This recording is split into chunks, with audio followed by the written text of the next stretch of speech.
Hey everyone! Today on the plastic canvas we're painting Fyul from Tainted Grail by Awaken Realms.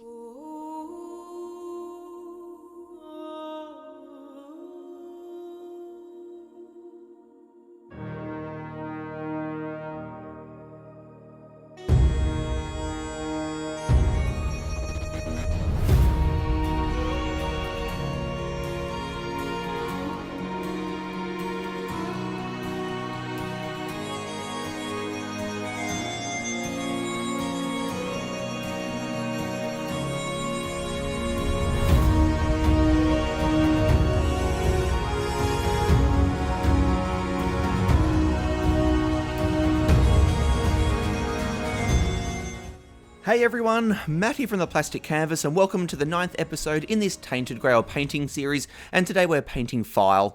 She's one of the characters that you can play as in this adventure and exploration game from Awaken Realms. Now, a couple of episodes ago in this series I painted Fyul, one of the other characters that you can play as.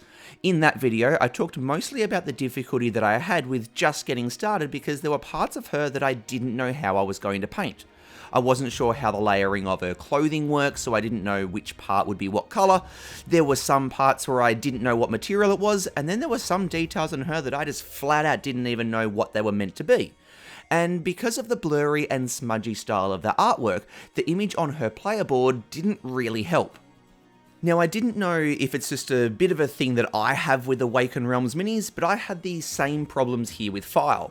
When I started looking at the mini and her artwork, there were a few parts that I wasn't sure of, so again, I was a bit slow to get started.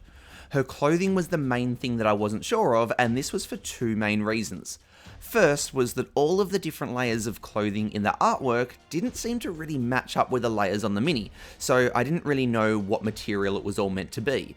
The second was that her artwork has a greenish tinge to it, which makes it a bit hard to tell what the actual colours of the different parts of her clothing are.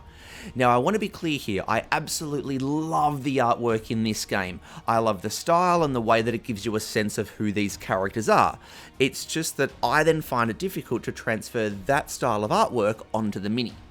So I was thinking, well, 2 episodes ago you made a video about how to get started when you're struggling to, so let's put your own advice into action.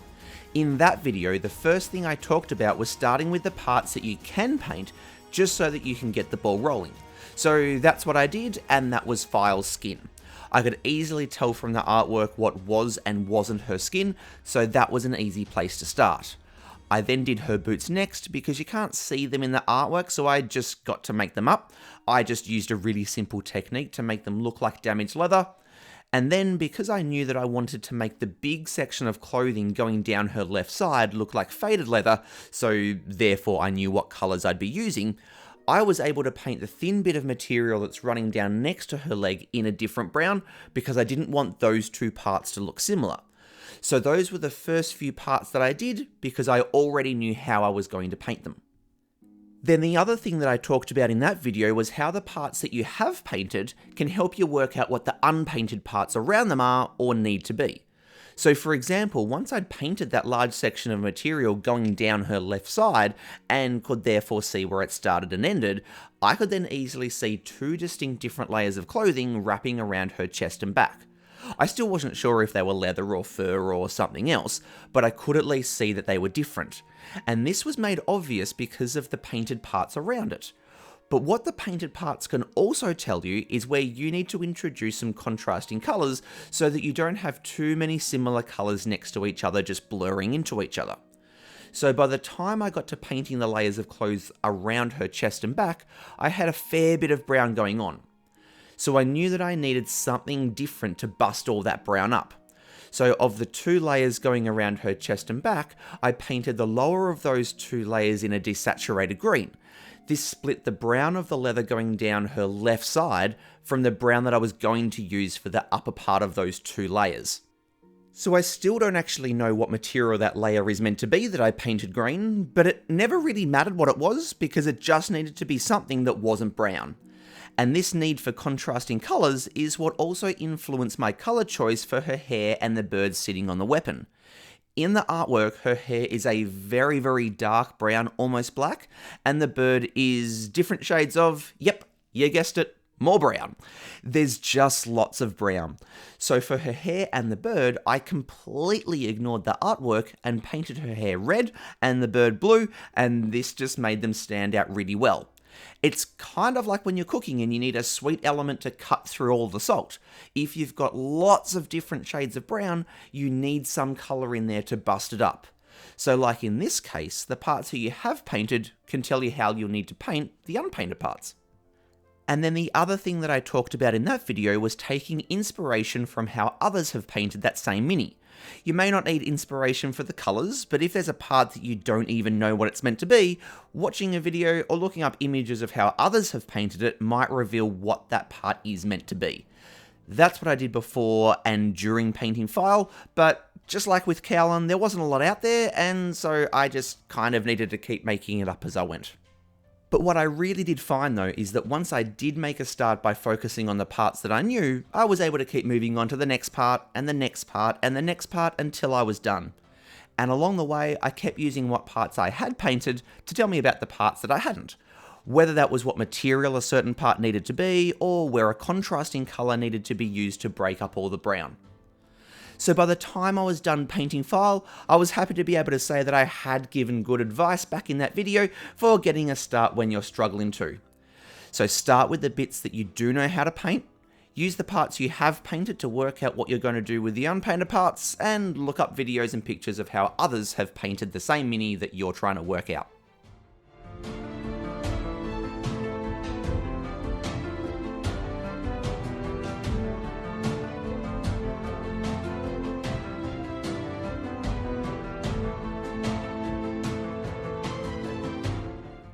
So this part here is another really good example of how you can use other parts of the mini to help you work out how you're going to paint the part that you're looking at right now.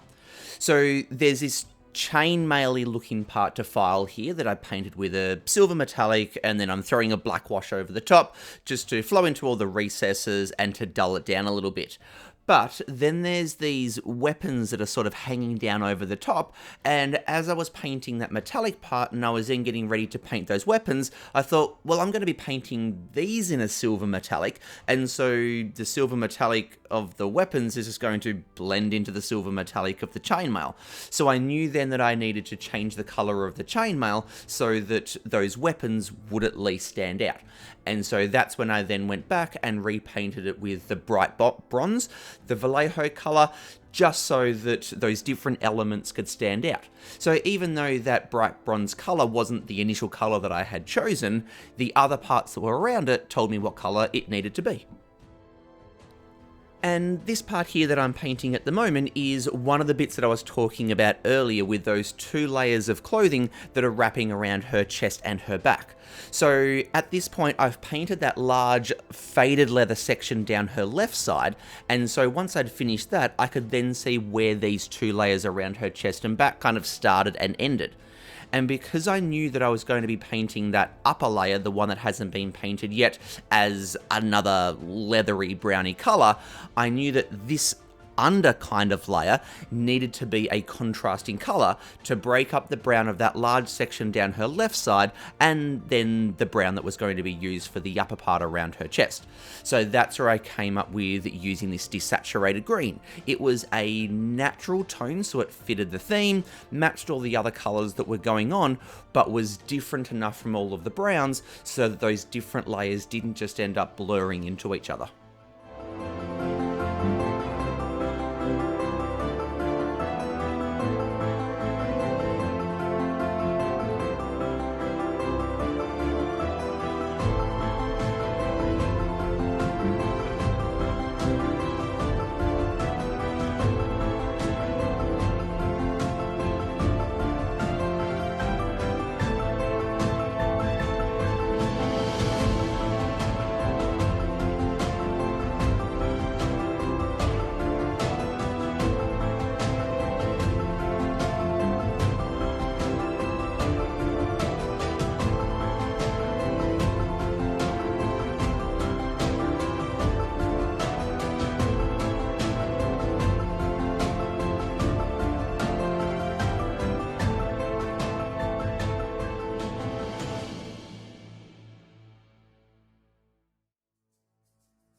Alright, so in Fyul's artwork, because of the blurry and smudgy nature of it, it's a little bit hard to tell exactly what the material of this pauldron here and then her braces is meant to be, but it kind of looks like more leather. And because of all of the other leather and all of the other brown that's going on, I couldn't paint it as more leather because this was just going to be another detail that just blurred into all of that other brown. So that's when I chose to paint them as a metallic. But because I'd already used a bronzy colour for that chainmail going down around her hip, I wanted to use a bit of a different tone, and so I went with more of a brassy colour. And then with the little studs that are on each of them, I picked them out just with the silver metallic, and then I will throw a black wash over the top just to dull it all down a little bit. But again, it's just another example of where I've veered away from the artwork in the need to help break up all of the different details and not have all of these colours blur together. Because what I do often find is that in the 2D artwork, at the size that the picture is, the details are all nice and clear and crisp, and so you can have similar colours next to each other. But when you shrink it down to the size of a mini and then everyone's seeing it from the distance of sitting around the edge of the table, all of those similar colours are just going to blur together and just get lost. And so that's another factor that you can take into account to help you work out how to paint different parts, just what's going to be seen from the distance of everyone sitting around the edge of the table.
So as you can see, the handle on Fyul's sword here is another part where I just veered away from the artwork because I saw the need for another contrasting colour to get introduced here, because around it is just, again, lots of browns and greens and metallics. So I went with the exact same reds that I used for Fyul's hair, just so that it tied in with another part of the mini and made sense being there, but was still different enough that it didn't just blend in with all of those colours around it.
Alright, so now I'm getting a start on painting Fyul's bird, and like I said earlier in the video, in her artwork, this bird is just shown as more brown. So this was an obvious part where I was going to be introducing a really strong contrasting colour to try and make a bit of a feature out of it. And as you can see, I chose to go with blue. What I love about painting birds and wings and just anything with feathers is that you have so many individual feathers that you can pick out and add lots of depth of color.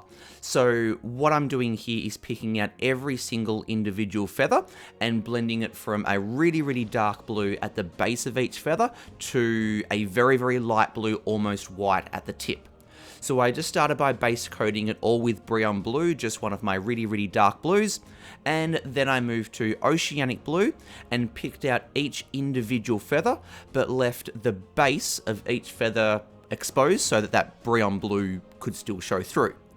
And then I went to Light Blue, again picked out every single individual feather, but just focused more on the tip, so that I then had the Brilliant Blue of that original base color showing through, then some of the Oceanic Blue, and then the Light Blue as well. And now I'm just finishing off by painting the very tip of each feather with pure white, so that there is a really, really strong contrast between the dark blue at the base and then the white at the tip. And that's done on every single individual feather, so that across the whole bird there is a huge range of color, and it just stands out as a really, really cool feature.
Alright, so now as I just start to do the last couple of elements on Fyul's base, Fyul is finished. So thank you very, very much for checking out another one of my videos, and I really do hope that you found something that you can take away and use in your own painting.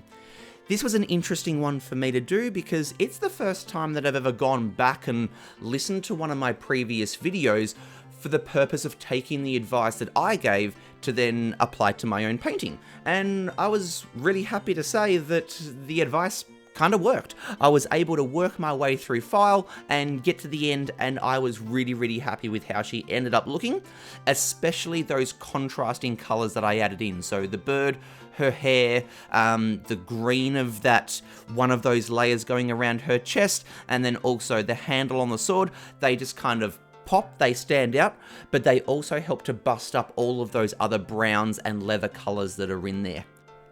So again, thank you very much for checking out another one of my videos. If you did enjoy it, please do consider giving the video a thumbs up, as well as hitting that subscribe button to stay up to date with future videos as they keep coming out, as well as stopping by the Facebook, Twitter and Instagram accounts for this channel. But that's going to do us for today, so until next time, this is Matt from the Plastic Canvas signing out. Happy painting everyone, cheers.